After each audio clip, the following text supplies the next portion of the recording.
Radio Lime News Update. Brought to you by Josco jewellers ഷോറൂമുകളിൽ സ്വർണ്ണ വജ്രാഭരണങ്ങൾക്ക് ഓഫറുകളുടെയും സമ്മാനങ്ങളുടെയും വിരുന്നൊരുക്കി ജൂൺ 21 മുതൽ ഗ്രാൻഡ് NRI ഗോൾഡൻ ഫെസ്റ്റ്. നമസ്കാരം, ലൈം ന്യൂസ് അപ്ഡേറ്റ്സിലേക്ക് സ്വാഗതം. വാർത്തകളുമായി ഞാൻ നിബിൻ. സമരഭരിതമായ ഒരു കാലത്തിന്റെ അടയാളവുമായി കേരള ചരിത്രത്തിന്റെ ഏടുകളിൽ ജ്വലിക്കുന്ന ആ പേര് ഇനി ഓർമ്മകൾ മാത്രം. CPM സ്ഥാപക നേതാക്കളിൽ ഒരാളും കേരളത്തിന്റെ മുൻ മുഖ്യമന്ത്രിയുമായ VS അച്യുതാനന്ദൻ അന്തരിച്ചു.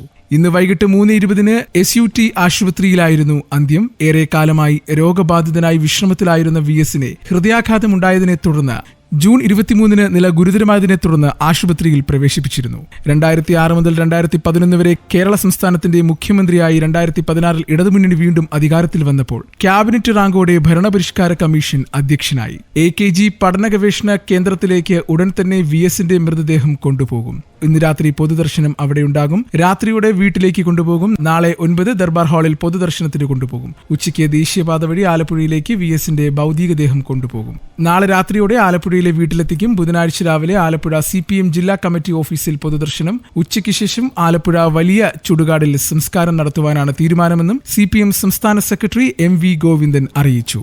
ജനകീയനായ മുഖ്യമന്ത്രി, കാലത്തെ അതിജീവിച്ച കമ്മ്യൂണിസ്റ്റ് നേതാവ്, പ്രായം തോൽപ്പിക്കാത്ത പോരാളി, സമരസഖാവ്, അങ്ങനെ വിശേഷണങ്ങൾ ഏറെയാണ് വേലിക്കകത്ത് ശങ്കരൻ അച്യുതാനന്ദൻ എന്ന VS അച്യുതാനന്ദന്. ഇതൊന്നും ഒറ്റ ദിവസം കൊണ്ട് നേടിയെടുത്തതല്ല. കേരളത്തിലെ ആദ്യത്തെ കർഷക സമരത്തോളം പഴക്കമുണ്ട് അതിന്. 1940 തന്റെ 17ാം വയസ്സിൽ കമ്മ്യൂണിസ്റ്റ് പാർട്ടി ഓഫ് ഇന്ത്യയിൽ അംഗമായി തുടങ്ങി സമരനായകനിലേക്ക് വളർന്നു വന്ന VSന്റെ ജീവചരിത്രം പാർട്ടിക്കകത്തും പുറത്തും ആരോഹണ അവരോഹണങ്ങളുടെ ചരിത്രമാണ്. പാർട്ടിയുടെ പ്രഖ്യാപിത നയങ്ങൾക്കെതിരെ നിലകൊണ്ടതിന് പാർട്ടിയിൽ നിന്നും പലവട്ടം ശാസന നേരിട്ട് കേട്ടിട്ടുണ്ട് VS അച്യുതാനന്ദൻ. VS ജയിച്ചാൽ പാർട്ടി തോൽക്കുകയും പാർട്ടി ജയിച്ചാൽ VS തോൽക്കുകയും ചെയ്യുമെന്നത് ഒരു പഴഞ്ചൊല്ല് പോലെ കേട്ടിട്ടുണ്ട് കേരളം. അതിനെ മറികടന്ന ഒറ്റത്തവണ മാത്രമാണ് VSന് മുഖ്യമന്ത്രി കസേരയിൽ ഇരിക്കുവാൻ കഴിഞ്ഞത്.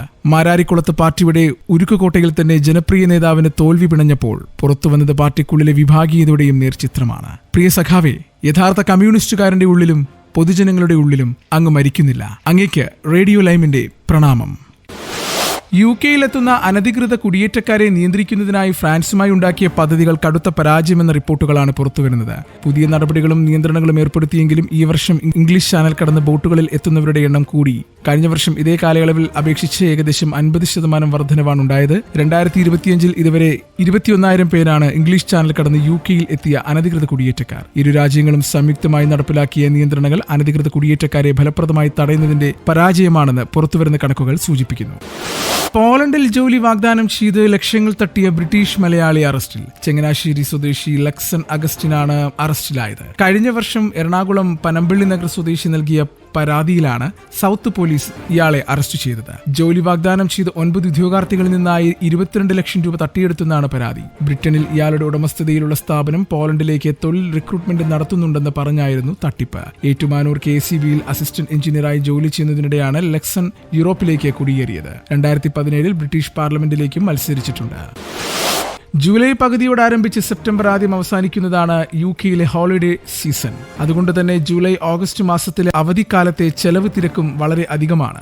വിമാന ടിക്കറ്റ് നിരക്ക് കൊള്ളയാണ്. ഈ സമയത്ത് ഇതിനൊക്കെ പരിഹാരവുമായിട്ടാണ് UK പ്രധാന ഹോളിഡേക്ക് പുറമെ 2 ആഴ്ച നീളുന്ന മറ്റൊരു ഹോളിഡേ കൂടി നിർദ്ദേശിച്ചിരിക്കുകയാണ് ഇപ്പോൾ. ഇതനുസരിച്ച് ഒക്ടോബർ അവസാന വാരത്തെ ഹാഫ് ടൈം ഹോളിഡേ 2 ആഴ്ചയായി നീട്ടും. അത്യാവശ്യക്കാർക്ക് ഈ സമയത്ത് നാട്ടിൽ പോയി വരുവാനും സാധിക്കും. എന്നാൽ ചെലവ് കുറഞ്ഞ ഒഴിവുകാലത്ത് യാത്രകൾ സാധ്യമാക്കുക എന്ന ലക്ഷ്യത്തോടെ ആവിഷ്കരിച്ചിരിക്കുന്ന ഈ പദ്ധതിക്കെതിരെ കടുത്ത വിമർശനവും ഉയരുന്നുണ്ട്. ഇത് അധ്യാപകരുടെ ജോലി കുറയ്ക്കുകയും അതേസമയം വിദ്യാഭ്യാസത്തെ തകർക്കുകയും ചെയ്യും.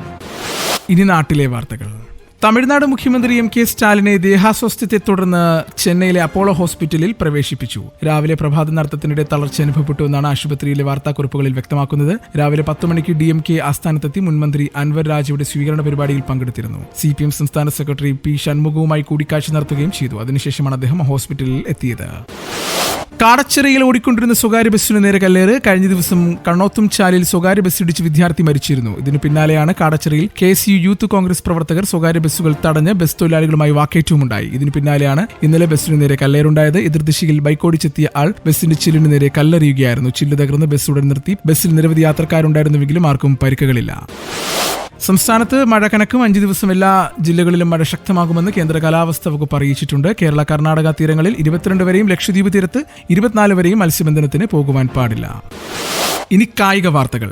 ബംഗ്ലാദേശിനെതിരായ 2020 പരമ്പരയിലെ ആദ്യ മത്സരത്തിൽ വമ്പൻ തോൽവി വഴങ്ങി പാകിസ്ഥാൻ. 7 വിക്കറ്റ് വിജയമാണ് ബംഗ്ലാദേശ് ഹോം ഗ്രൗണ്ടിൽ സ്വന്തമാക്കിയത്.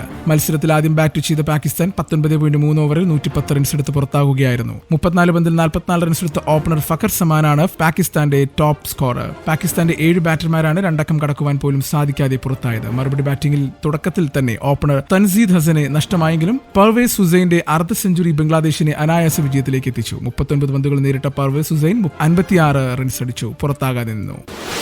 ഇന്നത്തെ പൗണ്ട് വിനിമയ നിരക്ക് 116.26 രൂപ. ഇതോടുകൂടി വാർത്തകൾ കഴിഞ്ഞു. കൂടുതൽ വാർത്തകൾ അടുത്ത ബുള്ളറ്റിൽ. കൂടുതൽ വാർത്തകൾക്കും വിശേഷങ്ങൾക്കുമായി റേഡിയോ ലൈം ആപ്പ് ഡൗൺലോഡ് ചെയ്യൂ. പ്ലേ സ്റ്റോറിൽ നിന്നും ആപ്പ് സ്റ്റോറിൽ നിന്നും.